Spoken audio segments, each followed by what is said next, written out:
Tuesday morning started off strong. 5 triples on the earthquake bar bench press, managed to get up to 214 pounds.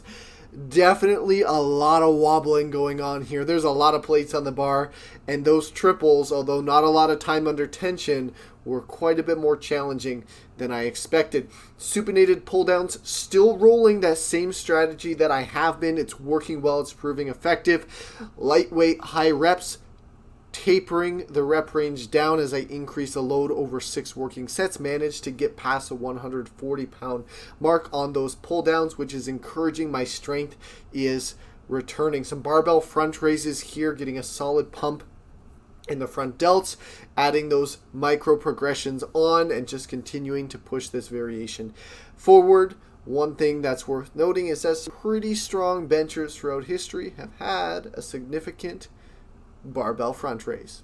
And it's worth noting that sometimes success leaves clues. Got the 55s rolling here on the roll back, closing in on the 60s.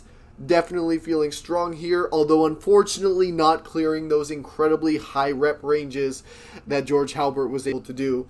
Mind you, he was doing them with the 80s, but we can aspire to achieve that one day, hopefully sooner than later. And then finished off with some hammer grip cable curls here, 31.25 pounds, an interesting number to load because I can micro load the belt squat. And we started off Thursday strong with 4 wheels on each side of the SSB. That looks so badass, and it flew off the upper back at the lockout. 390 pounds for 2 respective singles for the back off work. Obviously not a lot of high volume work.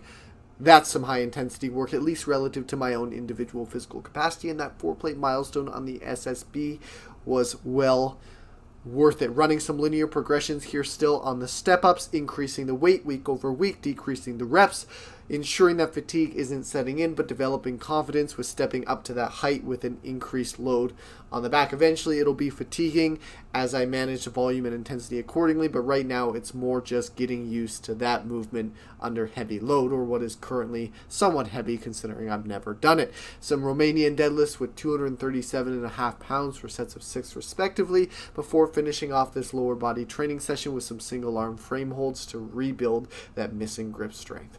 Saturday morning was a big day considering that I managed to run a relative taper from 185 up to 235 on the incline bench. Started out with higher reps, 6 reps respectively, and then singles by the end, but I have not been able to get this much weight on the bar and press it in any capacity, so I'm encouraged knowing that strength is returning. And on the close grip pull down here, 130 pounds, but 5 sets of 10. That ability to maintain strength across a relatively decent amount of volume is returning. This is a very encouraging upper body day. I'm starting to feel like I'm making big ground relative to my recovery. And then some tricep press downs to finish off. I also had some band pull aparts in here and some barbell curls, but I dropped the ball again this week and forgot to film those for some strange reason. Finished off this week on a somewhat less exciting note, although progressive, so we'll take it. 305 pounds on the SSB for a top end set of 5 before backing it off to 4 sets of 5 with 272.5 pounds, getting some volume in. Obviously, quite a disparity between what I'm working with on the SSB through a full range of motion and what I'm able to work with when just prioritizing the lockout. Regardless, my strength is continuing to go up across all variations, and that is encouraging. As soon as I was done with the SSB squats, I did transition into some sumo deadlifts. There was some definite form breakdown as it was a top end load being moved, 455 pounds for 2 for a double. And it wasn't a very clean double. It was more of a cringy double. Definitely need to work on that. Definitely room for improvement. And then finished off the week, as is usually the case, with some volume work on the reverse hyper, and that was a wrap. I'm sure you can hear the excitement in my voice. We're turning those setbacks that were so limiting into comebacks, and it feels good.